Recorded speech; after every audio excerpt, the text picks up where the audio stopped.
Bienvenidos al curso virtual La Inspección Laboral en el Sector Construcción. Mi nombre es Flor Cruz Rodríguez, soy la Intendenta de Lima Metropolitana y hoy abordaremos el tema Condiciones mínimas de seguridad y salud en el trabajo en el sector construcción. Recordemos el marco legal vigente en materia de seguridad y salud en el trabajo. Tenemos la Ley 29783, que es la Ley de Seguridad y Salud en el Trabajo, y su reglamento, el Decreto Supremo 005-2012-TR, igual con sus modificatorias. La última, el Decreto Supremo 001-2021-TR. Asimismo, tenemos el Decreto Supremo 011-2019-TR, que es el Reglamento de Seguridad y Salud en el Trabajo en el sector construcción, y el Reglamento Nacional de Edificaciones, la norma técnica G050, seguridad durante la construcción. Asimismo, no debemos perder de vista la resolución ministerial 375-2008-TR, que es la norma básica de ergonomía y de procedimiento de evaluación del riesgo disergonómico. Y por otro lado, tenemos justamente en este estado de emergencia sanitaria la resolución ministerial 1275-2021-MINSA, que aprueba la Directiva Administrativa 321 MINSA DGISEP 2021, que es la Directiva Administrativa que establece las disposiciones para la vigilancia, prevención y control de la salud de los trabajadores con riesgo a exposición del SARS-CoV-2. Recordemos que la SUNAFIL es el ente rector del sistema de inspección del trabajo y por tanto promueve, fiscaliza y supervisa el cumplimiento de la normativa sociolaboral y de seguridad y salud en el trabajo. Adicionalmente brinda asesoría técnica, realiza investigaciones y propone la emisión de normas sobre dicha materia. La Ley de Seguridad y Salud en el Trabajo tiene un principio fundamental, un objetivo que indica justamente la promoción de la cultura de prevención. A través de este principio de prevención obliga a cada empleador a garantizar en los centros de trabajo condiciones seguras y saludables para sus trabajadores. Y no solamente para ellos, sino para todos los trabajadores que laboren dentro del centro de trabajo en donde este empleador tiene su influencia. Es decir, estamos hablando de los trabajadores de los contratistas, subcontratistas, los practicantes o modalidades formativas, los proveedores, los visitantes en general. Debe asegurar que ese ambiente de trabajo sea seguro y saludable para todos ellos.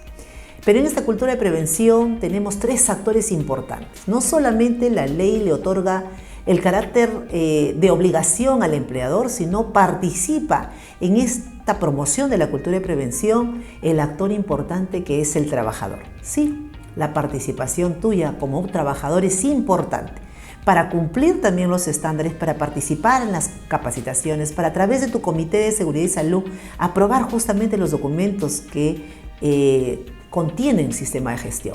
Y por otro lado, un actor muy importante es el Estado. Es decir, nosotros, SUNAFIL, que a través de la prevención también como este mecanismo de difusión de la normativa, contribuimos a esa cultura de prevención en la parte de prevención como en la fiscalización del cumplimiento de estas normas. La ley también nos establece el principio de responsabilidad. ¿Qué significa esto? Que es el empleador quien asume las implicancias económicas por la ocasión de repente de un accidente o enfermedades ocupacionales. Entonces, él es quien va a sustentar, a solventar estos gastos y no es el trabajador. Incluso esta responsabilidad económica es justamente el empleador quien realiza el costo de toda la implementación del sistema de gestión, entre ellos, por ejemplo, la dotación de los equipos de protección personal, entre otros. Esta ley de inspección del trabajo tiene un alcance para todo tipo de empleador, no solamente para el empleador del sector privado, sino también para los empleadores del sector público, igual para trabajo autónomo, las Fuerzas Armadas y policiales, es decir, tiene una ampliación de alcance nacional para todo sector.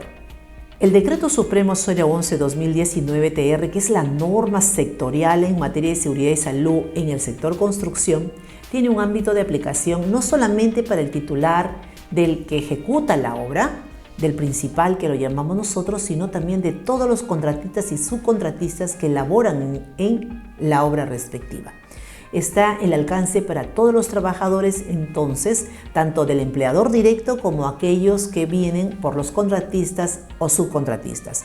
También tenemos las personas de las empresas de servicio especial, las cooperativas de trabajadores, las personas bajo las modalidades formativas, los trabajadores independientes y quienes en prestar servicio se encuentran en el lugar de trabajo o en lo que resulte aplicable.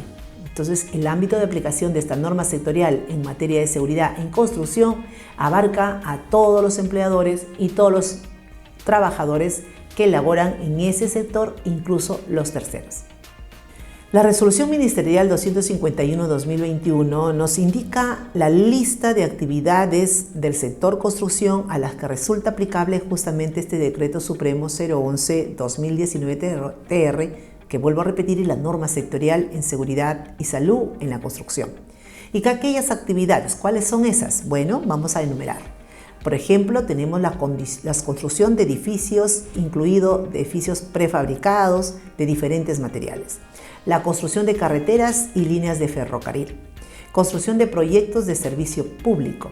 La construcción de otras obras de ingeniería civil, la demolición, preparación del terreno, instalaciones eléctricas, instalaciones de calefacción y aire acondicionado, otras instalaciones para obras de construcción, terminación y acabado de edificios y otras actividades especializadas de construcción. Adicionalmente de estas actividades principales están también las actividades conexas de construcción, como por ejemplo el servicio de comedores, campamentos, vigilancia, entre otros, los servicios generales, los servicios médicos, los servicios de topografía en el proceso de construcción y actividades de otro tipo de gestión de servicios en el proceso de construcción civil. ¿Y cuáles son las obligaciones de ese empleador en una obra de construcción civil? Primero, que ya lo dijimos, el principio de responsabilidad, él asume los costos relacionados a la seguridad y salud en el trabajo en ese marco de la implementación de un sistema de gestión. También tiene la obligación de comunicar a los trabajadores sobre los riesgos y medidas de control que se usan o se han adoptado en este centro de trabajo a través de medios de comunicación idónea. No solamente dice ya comuniqué, sino que también debe verificar que esa comunicación ha sido efectiva y que lo ha recepcionado el trabajador. Y lo que debe hacer que en esa comunicación debe utilizar un lenguaje preciso, claro y comprensible para ellos. Permitir también el ingreso de visitantes de conformidad con el procedimiento de autorización de visitas. Adicionalmente, tiene una obligación de que previo al cambio de un trabajador de un puesto a otro, realizar la autorización del I/C, considerar las características personales del trabajador y de salud para asignarle justamente nuevas tareas. Garantizar la coordinación efectiva de este empleador principal con los contratistas y subcontratistas cuando corresponda. El establecer un protocolo para la interrupción de actividades en caso de riesgo grave e inminente. Acordemos que el riesgo grave e inminente es cuando puede estar en inminencia justamente la causa de un accidente de trabajo que pueda lesionar a un trabajador. Entonces es necesario establecer un procedimiento en la cual se pueda saber cuál es la comunicación en su momento de repente por el trabajador, por el supervisor, ante quién debe hacerlo, cómo debe hacerlo, a través de qué canal. Entonces es importante establecer este protocolo. Igualmente, dotar a los trabajadores que laboran en la obra de construcción civil el equipo de protección personal adecuado, suficiente, antropométrico a las características de cada trabajador. Es importante indicar que las asignaciones distintas al puesto de trabajo, el empleador debe vigilar y debe verificar que ese trabajador esté relacionado, tenga las competencias suficientes para asignarle los trabajos y para poder desarrollar de esa forma en manera segura y saludable y evitar accidentes de trabajo. Derechos de los trabajadores. Muy bien, hemos listado algunas obligaciones de los empleadores, pero es importante que en este sistema de gestión, en este cumplimiento de la norma de seguridad y salud en el trabajo, el trabajador también tiene un rol importante. Tiene derechos como también tiene obligaciones. Pero repasemos sus derechos. ¿Cuáles son sus derechos? Participar activamente en la definición y mantenimiento de las condiciones seguras y procedimientos de trabajo seguro que sean aprobados en la obra. Recibir información clara y suficiente de los peligros existentes en las tareas y en los puestos de trabajo, los resultados de las evaluaciones de los riesgos y las medidas de control del puesto de trabajo asignado. ¿Cuáles son esas medidas? ¿Cómo lo va a ejecutar? Tiene que estar constantemente capacitado y entrenado para ello. Acceder a todos los resultados de sus exámenes médicos ocupacionales que se hayan realizado, así como su historia clínica ocupacional completa. Debe ser informado, si no sería una infracción muy grave. Resguardar también de forma confidencial y en condiciones adecuadas toda información relacionada a su salud. Ese es su derecho a la confidencialidad de su salud. Conocer los mecanismos de comunicación con el personal encargado de la vigilancia de salud, es decir, saber quién es el enfermero, el médico ocupacional, cuál es su teléfono, a través de qué medio se va a comunicar, de repente informar alguna situación de estado de salud o en este contexto de COVID, de repente que está con algunos síntomas. Es importante entonces tener claro y conocer ese canal de comunicación. Y acceder a los resultados informes de las investigaciones de los accidentes de trabajo y enfermedades ocupacionales en los que directamente se haya visto involucrado. Nos toca hablar ahora de un organismo paritario importante que es necesario en la implementación adecuada de un sistema de gestión de seguridad y salud en el trabajo. ¿De quién hablamos? Del Comité de Seguridad y Salud en el Trabajo y o supervisor, que en el caso de construcción civil tiene una norma sectorial, una norma especial en donde indica justamente cómo se va a organizar este comité. Primero conocemos que la Ley de Seguridad y su reglamento ha establecido que todo empleador que cuenta con 20 o más trabajadores deben contar con un comité de seguridad. Y si tienen menos de 20, pues un supervisor de seguridad y salud en el trabajo. En el caso de construcción civil, indica la norma sectorial que en el caso de que el empleador tenga más de una obra, en cada obra debe justamente tener y contar un subcomité de seguridad y salud en el trabajo o un supervisor, igual con los mismos lineamientos y estándares antes indicados. Es decir, si en una obra tengo 19, tendré un supervisor y si en otra tengo 20, tendré un subcomité. ¿Ok? ¿Cómo participan en todo caso en esta evaluación? En cada obra tendrán que inmediatamente iniciada la obra, tienen que constituir con los mecanismos que ha establecido la norma, la convocatoria, la participación de los trabajadores, luego la designación por parte del empleador que representa en cada obra para tener y contar con estos organismos paritarios que son importantes porque ya habíamos indicado la participación de los trabajadores a través de sus representantes, especialmente del comité, es vital porque este comité es el que aprueba los documentos de gestión como planes de seguridad, etcétera, dentro del centro de trabajo. Asimismo, la norma en el caso de construcción civil ha determinado por la misma naturaleza de la construcción que no solamente a veces tenemos un empleador, sino varios empleadores, o sea, a través de los contratistas y subcontratistas, le ha indicado que el empleador principal debe establecer un comité técnico de coordinación en seguridad y salud en el trabajo, que nos indica que si dentro de los 30 días que ya tiene por lo menos 2 empleadores inician la obra en una construcción, inmediatamente debe instalarse este comité de coordinación SST. Y si se van anexando otros, como máximo en 3 días calendarios siguientes de incorporarse este contratista, debe también incorporarse a este comité de coordinación en seguridad y salud en el trabajo. Recordemos que una adecuada coordinación en estas empresas van a tener que afinar justamente estos estándares, estos planes y programas que se desarrolla el principal y que deben adecuarse, y siempre canales de comunicación efectiva van a determinar el éxito de la implementación de ese sistema de gestión. Ahora nos toca un tema importante que se tome en cuenta respecto a la investigación de los accidentes de trabajo.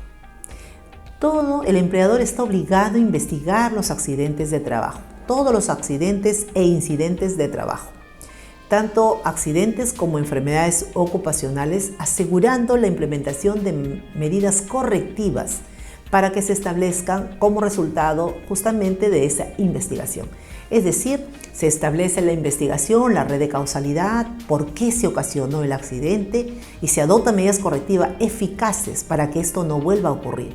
Si ha sido un accidente incapacitante que causó una lesión, pues justamente lo que se quiere con estas medidas correctivas es que no ocurra nuevamente otra lesión y otro perjuicio a otro trabajador. Igualmente, la norma nos indica que en el caso de investigación de accidente mortal, se tendrá que establecer una comisión investigadora especial para analizar este accidente mortal. Hay que recordar, señores, que tienen una obligación importante. En el caso de que suceda un accidente mortal, el empleador tiene 24 horas desde sucedido el hecho de notificar ante la autoridad administrativa la ocurrencia de ese accidente mortal, si no, caerían en una infracción administrativa. Otro tema importante dentro de este sistema de gestión que nos indica la norma sectorial en construcción es el plan de seguridad y salud en el trabajo de la obra. ¿De quién es la obligación? Es del empleador principal. Él es el responsable de implementar y garantizar el cumplimiento justamente de este plan de trabajo.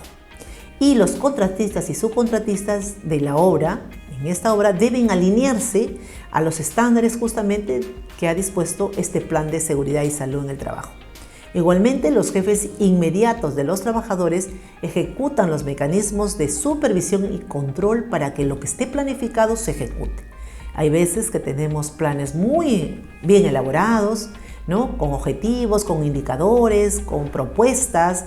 Sin embargo, en la realidad no se ejecutan. Entonces es importante que lo que se planifique en el documento también se instaure y se aplique y se ejecute en el día a día de la construcción, porque justamente este es un instrumento de gestión que ayuda a desarrollar labores, actuaciones, capacitaciones, por ejemplo, medidas de adquisición de equipos, de maquinarias, etcétera, que permiten tener un entorno seguro y saludable. Entonces, este plan de seguridad y salud en el trabajo, que también es aprobado por el Comité de Seguridad, debe estar disponible en la obra para los trabajadores, ¿ok? Entonces, en este plan también deben incluir los costos del presupuesto que incluso está en la elaboración del plan. ¿Qué son condiciones y medio ambiente de trabajo? Es importante determinar y ponernos en la presencia de repente de la imagen de una obra de construcción y vamos a ver que hay varios elementos, agentes y factores que tienen influencia en la generación de riesgos que pueden afectar justamente la seguridad y la salud de los trabajadores. Justamente ese es el entorno de trabajo y las condiciones. ¿Qué incluye? Incluye justamente las características generales de los locales, de las instalaciones, de los equipos, de los productos y demás elementos materiales existentes en la obra de construcción como centro de trabajo.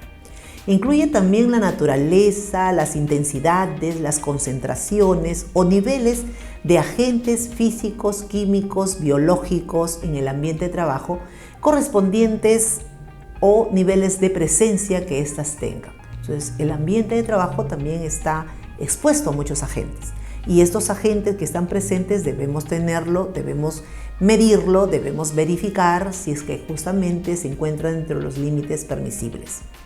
Igualmente tenemos que incluye las condiciones medio ambiente, los procedimientos, los métodos de trabajo y las tecnologías para el procesamiento de los agentes anteriormente citados, que influyen en la generación justamente de los riesgos de exposición a los trabajadores. Adicional en este tema de las condiciones o medio ambiente está la parte organizacional, es decir, la organización y ordenamiento de las labores y las relaciones laborales, incluidos los factores ergonómicos y psicosociales, que no deben perderse de vista, que son importantes y hay que evaluarlos. ¿Cuáles son esas condiciones mínimas de seguridad y salud en el trabajo que el empleador debe tener presente, evaluarlo? Porque, como recordemos, el principio de prevención de la Ley de Seguridad y Salud nos indica que es el empleador quien garantiza un ambiente de trabajo seguro y saludable. Estamos hablando de un trabajo decente, en condiciones óptimas, en donde se han adoptado medidas de control eficientes y eficaces para que se evite los accidentes de trabajo y las enfermedades ocupacionales. Entonces, es necesario que el empleador establezca condiciones mínimas para dar ese ambiente adecuado al trabajador y en el desempeño de sus funciones no sea lesionado o no de repente obtenga una enfermedad ocupacional. Una de las cosas presentes en este estado de emergencia sanitaria que nos lleva es justamente un agente biológico llamado SARS-CoV-2, que a la fecha ha ocasionado la pérdida de muchas personas, familiares, incluso vuestros, nuestros y en general amigos, compañeros de trabajo. Por eso es importante que el empleador que garantiza un ambiente seguro y saludable también adopte las medidas y condiciones necesarias para prevenir que este contagio sea masivo a los trabajadores. Y debe implementar entonces acciones preventivas en las zonas de control previo, de control de desinfección y control de vestuarios y en las zonas de trabajo.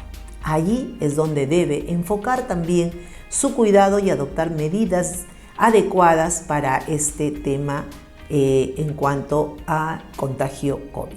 Para ello debe tener en cuenta la resolución ministerial 1275-2021 MINSA, que establece 7 disposiciones, ¿no? La primera disposición es asegurar la ventilación en los centros de trabajo.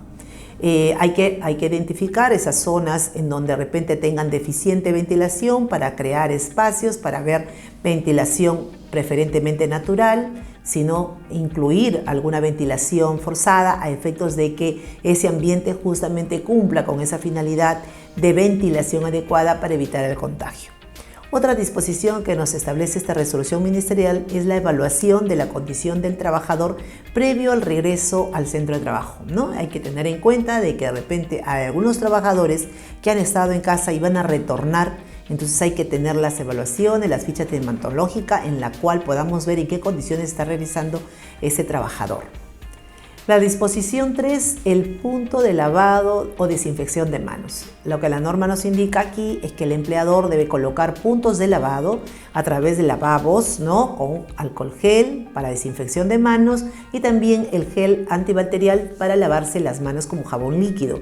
Adicionalmente, las toallas, papel toalla para poder secarse adecuadamente las manos. Y lo recomendable es que en estos puntos de lavado tengamos señalítica del correcto lavado de manos y sensibilicemos al personal la importancia de qué significa el lavado de manos. La disposición 4 está relacionada a la sensibilización de la prevención del contagio en el centro de trabajo.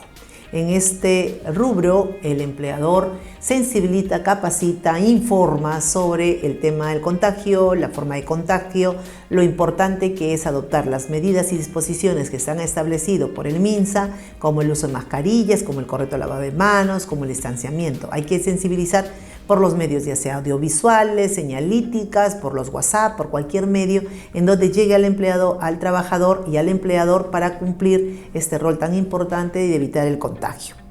La disposición 5 nos indica las medidas de prevención de aplicación colectiva, justamente también no solamente referida al personal específico, al equipo de protección específico, sino en general, como estábamos hablando, de los alcoholes gel, de los jabones desinfectantes, de los puntos de lavado, etcétera, para proteger al personal en general de la obra.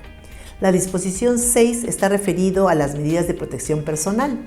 El empleador tiene la obligación de dotar equipos de protección personal relacionados en este caso al SARS-CoV, como son las mascarillas de protección colectiva, las mascarillas que pueden ser la K95, que se usa una, o puede otorgar también las de 3 pliegues, pero en este caso tendría que dotar 2 mascarillas, ¿no? Y por supuesto que no significa que solamente le dé esa cantidad, sino que si es que en el caso se rompen, se deterioran, tenga también la capacidad de dotar, de cambiar, de renovar esos equipos importantes para todos los trabajadores. Y la disposición 7, en el caso de la resolución que estamos abordando, la 1275-2021, está establecida en la vigilancia de la salud del trabajador en el contexto COVID. Es cierto, cada entidad tiene que tener un personal de salud que esté en constante vigilancia, monitoreo, tanto de las personas que puedan ser contagiadas para hacer su seguimiento y evolución, como también en los casos en que todavía no está detectado y pero son sospechosos, para poder tomar las medidas adecuadas para evitar el contagio. El empleador también dispone, garantiza el lugar de trabajo, es decir, el ambiente donde se desarrolla justamente las labores y los diferentes puestos, ¿no? Como tenemos áreas distintas en una obra de construcción, como área de dirección y administración, que son las oficinas, las áreas de servicios o estándares de higiene ocupacional que los llamamos, que son los vestuarios, servicios higiénicos, también las áreas de parqueo de las maquinarias cuando llegan justamente a dejar de repente algún material, el área del almacenamiento de las herramientas y equipos manuales, el almacenamiento de combustibles y lubricantes, el cual debe estar señalizado, identificado, rotulado, ¿no? También con los equipos de extinción adecuados, mantenidos, vigentes. Entonces, cada área debe contar con medidas de seguridad convenientes y debidamente señalizadas. Igualmente, la instalación del suministro de energía y las instalaciones eléctricas provisionales, si bien son provisionales, no deben evadir los estándares, o sea, deben cumplir los estándares en cuanto al riesgo eléctrico para evitar justamente que cause algún problema de la salud, un choque eléctrico que pueda causar pues daño al trabajador, ¿no? Entonces, el lugar de trabajo debe reunir las condiciones mínimas que garanticen nuevamente.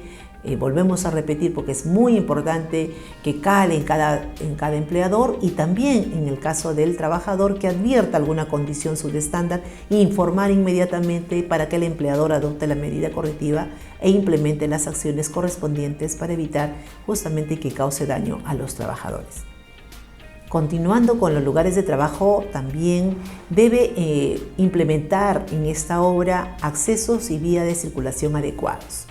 En cualquier momento no estamos libres que nos pase algún sismo, algún desastre, alguna emergencia en donde las personas deban circular, a veces en estado de emergencia, de shock, y esos accesos deben estar en forma libre, sin obstáculos, debidamente señalizados para que el personal pueda también salir y evacuar. Pero también en el desarrollo normal del trabajo tiene que tener pues rutas peatonales de circulación adecuadas.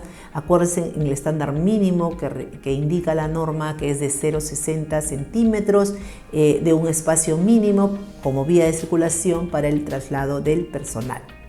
Igualmente debe haber vías, como les decía, de evacuación, de salida de emergencia y las zonas seguras en las obras de construcción civil.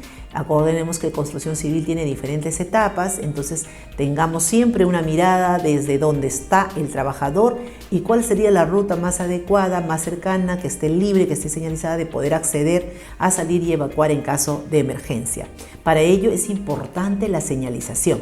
Una señalización que esté siempre permanentemente de repente renovada, porque en algunos casos de inspección hemos encontrado señalítica impresas de repente en papel bond, ¿no? Que no se visualizan, pequeñas en A4, que no llaman la atención y no cumplen la finalidad de la señalítica. La señalítica es dar una información adecuada. Y tenemos una norma técnica justamente estandarizada sobre ello que nos indica el color, la forma, la dimensión y los tipos de señalítica que se deben usar. Entonces, como está estandarizado, es más sencillo ubicarlos y colocarlos adecuadamente para dar información adecuada, oportuna al trabajador o a los terceros, a los proveedores, a los practicantes que circulen en la obra. Adicionalmente, les recomiendo que tampoco saturar de señalítica en un lugar de trabajo, sino la adecuada y precisa. Porque si esa señalítica también está abarrotada de tanta información, simplemente la persona visualmente ya se bloquea. Igualmente, en un nivel de visión, pues que lo pueda ver el trabajador. A veces ponen señalítica muy alta, más de 2 metros, entonces es imposible que el trabajador pueda advertir esa información. Entonces hay que colocar adecuadamente. Igual hay que medir la iluminación, la ventilación en las áreas de trabajo y los servicios de estándares de bienestar, de lo que estábamos hablando, los estándares de higiene ocupacional, entre ellos los servicios higiénicos, que es importante recordar que hay un estándar de acuerdo a cantidad de trabajadores, cantidad de inodoros, de duchas, de lavatorios, de urinarios. Es una tablita que está justamente en la GER 50 y lo recomiendo y está saliendo justamente acá para recordarles que deben, de acuerdo al número de trabajadores, implementar e ir agregando conforme esto vaya aumentando. El empleador igualmente en este lugar de trabajo debe adoptar medidas de prevención y control de incendios. Adicional a crear una brigada, también debe disponer equipos de contraincendio, ya sea equipos extintores, ¿no? Dependiendo del tipo de riesgo que se encuentra en exposición de incendio, para que estén adecuados, ventilados, ubicados, sin obstáculos, numerados, rotulados, con carga vigente, y además capacitar a su personal para el buen uso del mismo, ¿no? Es importante la señalítica de no fumar, más aún cuando tenemos en lugares donde hay almacenamiento de combustible. Acuérdense de las áreas de almacenamiento. Entonces, prevenir al personal con una adecuada señalítica y con la brigada y la capacitación en el uso correcto del mismo. Y, por supuesto, la atención de emergencias en caso de accidentes. La brigada debe estar capacitada en atender, en trasladar, en evacuar oportunamente y tratar a un paciente en estado de emergencia. Es importante indicar que en la norma G050 también tenemos el anexo 3, en esta Decreto Supremo 011-2019 lo vuelve a tocar, en donde está listado de los implementos del botiquín.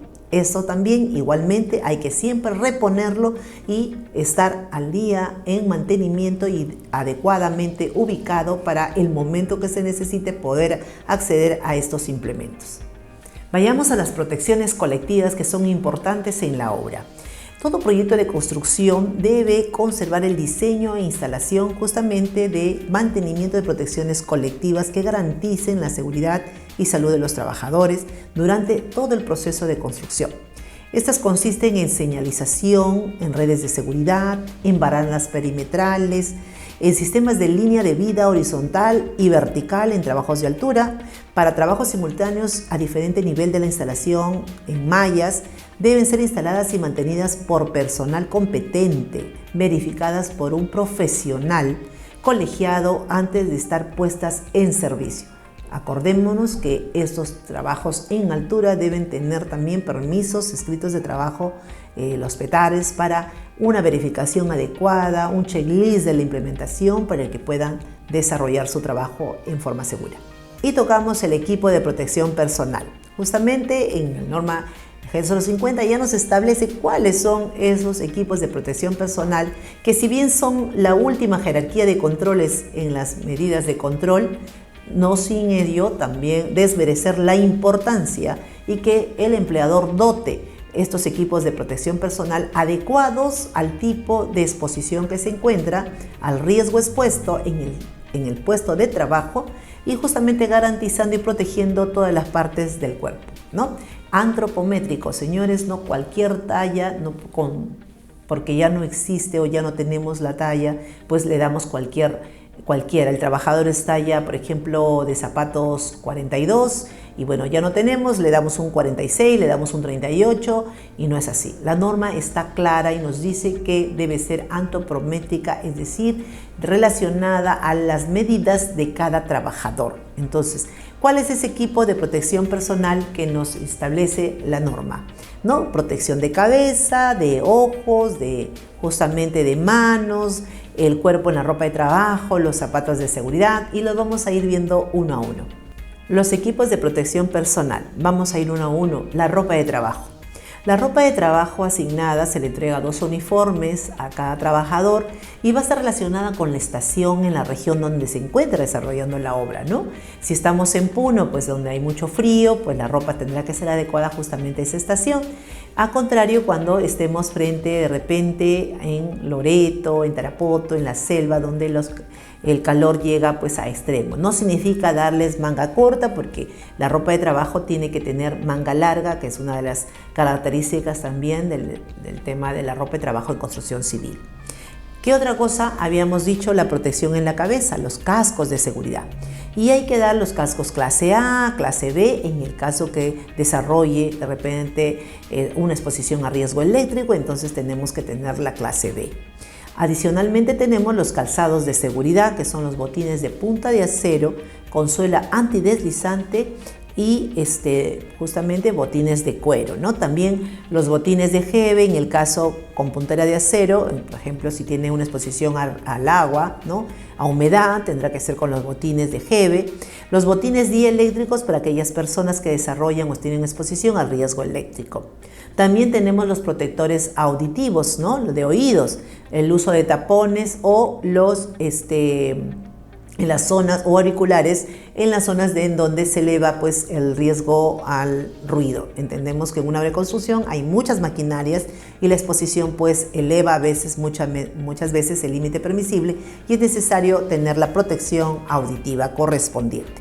Igualmente los protectores visuales, es decir, las gafas de seguridad, pueden usar monogafas o gafas panorámicas, caretas antiparra, pantallas de soldadura en el caso de que estén desarrollando ese tipo de labor, filtros para pantalla de soldadura, entre otros.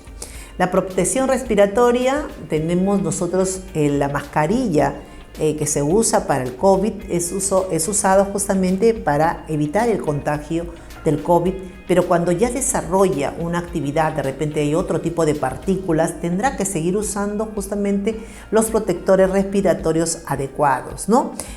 Para que justamente relacionados a ese tipo de agentes de partículas. Entonces hay que dar el equipo respiratorio adecuado de acuerdo al riesgo expuesto. El otro equipo de protección importante es el arnés de seguridad, que se coloca justamente y que se otorga a los trabajadores cuando desarrollan trabajos en altura y para el uso del arnés de seguridad. Y por último, los guantes de seguridad, que justamente tienen que ser dieléctricos, pueden ser de neopreno, pueden ser de algodón, pueden ser de cuero, va a estar dependiendo mucho de la actividad que desarrolle, en la tarea que desarrolle el trabajador y adecuado al tipo de mano antropométrico. No se olviden. Los equipos de protección personal, por ejemplo, para trabajos en caliente, hay que recordarlos, listarlos, como por ejemplo los guantes de cuero de cromo, los tipo mosquetero con costura interna. También deben dotar de chaleco, de chaleco o delantal de cuero con mangas, polainas y casacas de cuero y un gorro, como se ve en la figura que se está mostrando. Es importante dotar también de un respirador contra humos de soldadura u oxicorte. Entonces, los equipos de protección personal, darlos de acuerdo al riesgo expuesto. En este caso, en trabajo de caliente, esos son los implementos de los EPPs que se deben dotar a los trabajadores. Los trabajos en espacios confinados. Recordemos que el espacio confinado es aquel que justamente está limitado en entradas y salidas, que posiblemente en estos ambientes de trabajo estén expuestos mucho a agentes químicos, tóxicos, inflamables, y por eso es importante las mediciones para ver justamente la presencia del oxígeno. Recordar que para la persona ingrese a un espacio confinado debe tener primero el permiso de entrada a este espacio confinado y confirmar previamente que se haya evaluado el nivel de la atmósfera y esa atmósfera sea segura para el ingreso. Igualmente, recordar que el porcentaje de oxígeno presente en un espacio confinado debe oscilar entre el 19 y 22% para evitar justamente el desvanecimiento o la falta de oxígeno a los trabajadores. Hay que también tener presente que dentro de esos espacios, como les decía, hay agentes químicos, tóxicos e inflamables que deben medirse y deben estar dentro de los límites permisibles dispuestos en la tabla BLA o normas PELOSHA, ¿no? También identificar los gases o vapores inflamables al 0% del límite inferior de inflamabilidad y las presencias de polvos de combustibles debajo del 10% del límite inferior de explosividad. Tenemos que hacer las mediciones antes del ingreso del trabajador y seguir todos los protocolos y los estándares que se disponen en los espacios confinados. El uso de andamios en la obra de construcción normalmente se da en muchas oportunidades, ya sea desde la excavación como en los siguientes niveles de construcción. Y hay que entender que los andamios tiene ya un estándar que también lo está recogiendo la norma sectorial y que nos repasa lo importante que es previamente analizar y verificar que el andamio se encuentre en óptimas condiciones. y para ello tenemos que contrastarlo con el estándar que indica la norma y de acuerdo a su condición pondremos la tarjeta adecuada, la verde que está óptima, el andamio operativo o inoperativo en el caso del rojo. Entonces hay que tener en cuenta algunas características sobre los andamios, ¿no?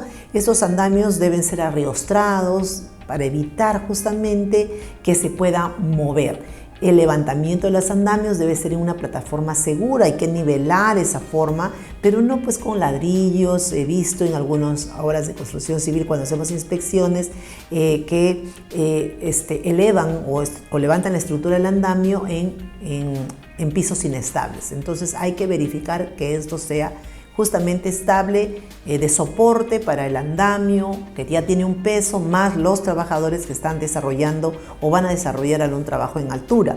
Igualmente, aparte del arriostre que le estaba indicando y de la señalítica de la revisión que tenga estas tarjetas, tenemos que mirar también los caballetes, ¿no? El grosor de los caballetes, también que no se utilicen tablones que sean rajados, que sean pintados. Debe mantenerse siempre el espesor que indica de 7.5 de espesor estas plataformas o pisos de andamio, ¿no? Las nivelaciones deben utilizarse tornillos de ajuste entre la base y la sección de la estructura vertical del andamio, que este uso de tornillos de ajuste no debe pasar más de 30 centímetros de largo.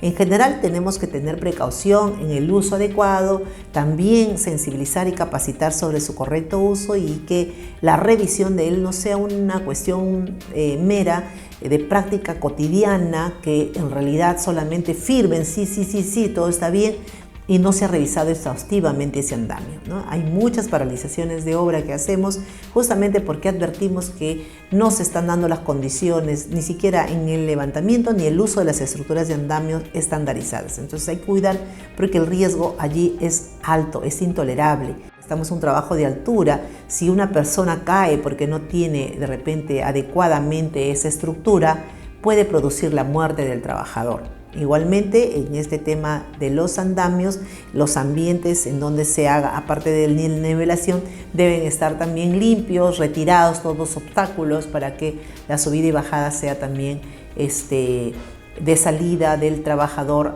adecuada, ¿no? Entonces, el anclaje también del trabajador que está realizando un trabajo no se debe colocar en la misma estructura del andamio, salvo pues que no haya ninguna otra estructura adicional, pero para eso tengo que ajustar adecuadamente mi andamio. El manejo y movimiento de cargas. Es importante considerar este tipo. En la construcción normalmente se dan muchas maquinarias para movimiento de carga. Acuérdense que el izaje, igualmente esa área debe estar señalizada, debe estar delimitada, prohibir de repente el paso en esa área. Y como existe ruido en estas obras de construcción, se ha establecido y se ha estandarizado señales de comunicación entre la persona de repente que se encuentra de vigía con respecto a los otros trabajadores y con el que manipula también estas maquinarias. Entonces hay que tener en cuenta que se señalice y se delimite el paso de los trabajadores por ese sector. Solo aquellas personas entrenadas y autorizadas pueden dar las señales tanto al operador de grúa, porque hay que considerar que las señales son únicas, y también operar las máquinas y las grúas también deben ser por personal técnico y entrenado, ¿no? El izamiento también, las operaciones de izar se suspenden cuando el viento supere los 80 kilómetros por hora, entonces hay que estar midiendo también este tema del viento. Está prohibida la permanencia y pasaje de los trabajadores en la sombra de caída, entonces por eso es importante la delimitación, ¿no? Y crear barreras para que ningún trabajador pueda ingresar por esa área. La grúa circula con la pluma baja siempre que el terreno lo permita. Entonces hay disposiciones y estándares que no hay que perder de vista. Es también un trabajo de alto riesgo en el cual tenemos que estar con las personas y las vigías en constante concentración y con las herramientas y de las delimitaciones para evitar justamente el pase de repente alguna persona que se ha distraído y pueda estar entrando en una zona de izaje. Otra cosa importante es el orden y limpieza. Siempre cuando hacemos inspección nos dicen es que la obra de construcción tiene muchos materiales, entonces lo tiran por donde sea. No, señores, está bien, hay desperdicio, se va cambiando, hay demolición, hay situaciones que sí, bueno, desechos, pero hay que ponerlos en su lugar. Hay que tener espacios señalizados, zonas de acopio para tal o cual lugar, y los que no, retirarlos, y en todo caso retirar esos desperdicios, mantener siempre las vías de circulación adecuadas, libres de estos obstáculos, ordenar los pisos, limpiar los pisos de grasas, de aceites que puedan para evitar caídas de las personas. Entonces el orden y limpieza hay que implementarlo, y es una cosa importante para justamente desarrollar un ambiente seguro, saludable para los trabajadores. La sensibilización y la capacitación en las obras, tanto a los trabajadores del principal como los contratistas, es importante. Entonces esta norma ha establecido un estándar importante respecto a la inducción y a la capacitación y también al entrenamiento. Y la inducción le indica a ustedes qué cosas van a dar en este primer contacto con el trabajador, qué temas son importantes que él repase y que conozca antes de ingresar, ¿no?, a laborar en el puesto de trabajo. Porque la inducción justamente se da cuando recién inicia el trabajo, este trabajador ingresa a la obra y se tiene que capacitar. En este caso, la inducción pues de la política, de la organización del sistema, del reglamento, de los equipos de protección personal, de las reglas de tránsito, el trabajo sin altura, etcétera. Parte una lista de temas importantes para la inducción, y luego sigue la capacitación, que es la formación ya del trabajador de acuerdo al riesgo específico, ¿no? Tenemos ergonomía, si es que se realiza trabajos en altura, pues hay que capacitar específicamente en altura. Excavaciones de zanjas, trabajo en espacios confinados, operaciones de izaje, trabajos en caliente, etc. Entonces hay capacitaciones específicas que son importantes, no solamente con la inducción, sino con la parte formativa de los trabajadores, relacionados siempre a la capacitación, al riesgo expuesto en la tarea encomendada. Adicional, tenemos dos documentos importantes, dos herramientas de gestión importantes. El ATS, que viene a ser justamente antes de iniciar una actividad, tanto el capataz o quien haga sus veces, con la participación de los trabajadores que están involucrados en la elaboración de esa tarea, elaboran el ATS considerando los resultados del IPRC.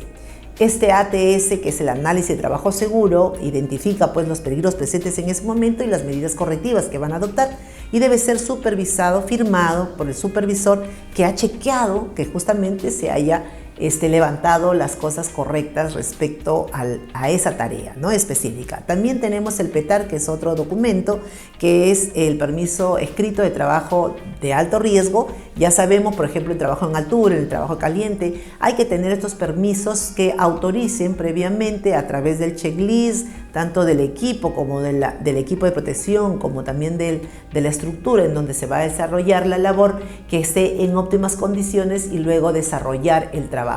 Parte por justamente una supervisión adecuada de este supervisor que firma y que autoriza que usted desarrolle esa labor y que ha estado capacitado para la asignación correspondiente. Hemos repasado la normativa del Decreto Supremo 011-2019-TR, los estándares que ahí dispone, las normas, las características, desarrollado los lugares de trabajo y las obligaciones del empleador, y también las participaciones y los derechos que tienen los trabajadores. Todo ello que indica la norma es también correspondiente a través de la SUNAFIL verificar el cumplimiento de ello a través del procedimiento inspectivo. El procedimiento inspectivo se origina por diversas formas, ya sea por una denuncia de un trabajador o también en forma interna por nosotros, la SUNAFIL, que sale a operativos.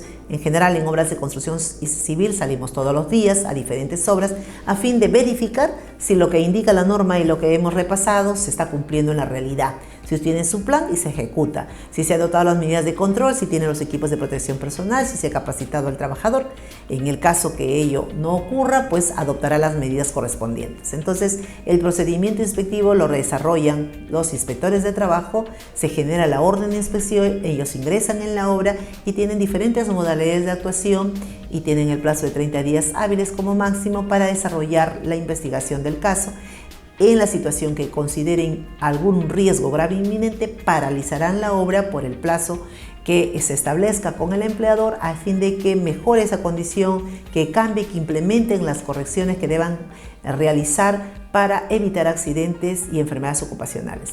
En algunos incumplimientos que pueden ser subsanables, el inspector le adopta la medida de requerimiento y le indica: señor, usted tiene un plazo para que otorgue el EPP, lo que falte, cambie estas condiciones de seguridad, tenga el plan de trabajo, tenga el comité. Y vencido ese plazo, el inspector va a verificar si usted ha cumplido o no con esas disposiciones, con ese mandato, y si ha cumplido, en buena hora, termina en informe, pero si no ha cumplido, propone el acta de infracción. Entonces hay que tener en cuenta ese procedimiento inspectivo. Cualquier momento pueden estar visitando los inspectores en las obras de construcción acá en Lima Metropolitana y también a nivel nacional.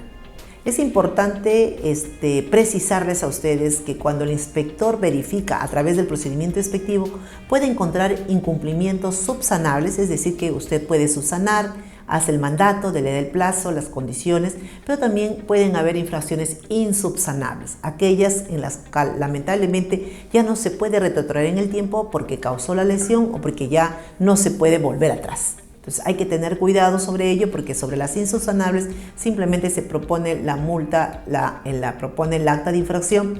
Entre las infracciones insubsanables tenemos la obstrucción a la labor inspectiva. Permita el ingreso al inspector colabore con la inspección otorgando el recorrido por todo el centro de trabajo, la identificación de los trabajadores para que usted no caiga en una infracción insubsanable, que es la infracción a la obstrucción a la labor inspectiva. Recordar que el reglamento de inspección del trabajo establece infracciones leves, infracciones graves y infracciones muy graves. Hay que recordar, estamos acá repasando por todas ellas. Entre ellas, por ejemplo, infracción leve, tenemos la falta de orden y limpieza siempre que no implique un riesgo para la integridad de la seguridad y salud de los trabajadores, sino estaríamos ante las infracciones graves, ¿no? En las infracciones graves, por ejemplo, tenemos esta falta de orden y limpieza, pero que implique riesgos. Entonces hay que tener cuidado, y por eso les decía, la limpieza ante todo, la ubicación, las zonas de acopio, etc. Otra falta grave también podemos encontrar, otra infracción grave en respecto al ambiente de trabajo, a las maquinarias, a los equipos de protección personal, a la evaluación de los agentes químicos, físicos, biológicos, disergonómicos, que cause grave, de repente que cause un riesgo o derive de él un riesgo grave para la seguridad y salud de los trabajadores.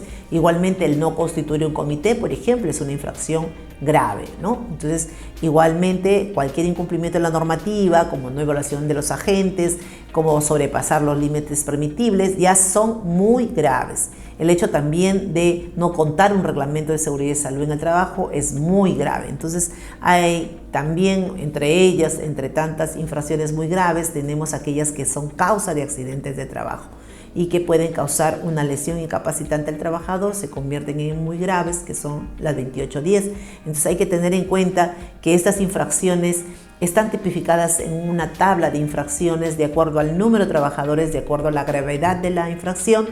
Se establecen multas fijas de acuerdo a una UIT que está considerada y que cambia anualmente. Entonces no esperemos la aplicación de una sanción, sino más bien invertamos en seguridad, en cultura de prevención y estar acordes respetando las normas. El Decreto Supremo 011-2019 especifica detalladamente cuáles son esos estándares, condiciones mínimas que usted debe tener en su ambiente de trabajo, y usted, trabajador, también cumplirlos con ellos, contratistas y subcontratistas, para evitar justamente las multas. Bueno, finalmente agradecer a la audiencia que se ha incorporado y que está llevando este curso virtual, unirse y juntos promover una cultura de prevención, tanto el empleador, el trabajador, nosotros como SUNAFIL. Estamos en estos medios justamente para difundir la normativa, para que podamos asistirle técnicamente. Pues ahora nos toca a nosotros un compromiso, tu trabajador, tu empleador y nosotros como SUNAFIL, por supuesto, juntos promoviendo una cultura de prevención efectiva en los centros de trabajo y que juntos podamos prevenir accidentes y enfermedades ocupacionales.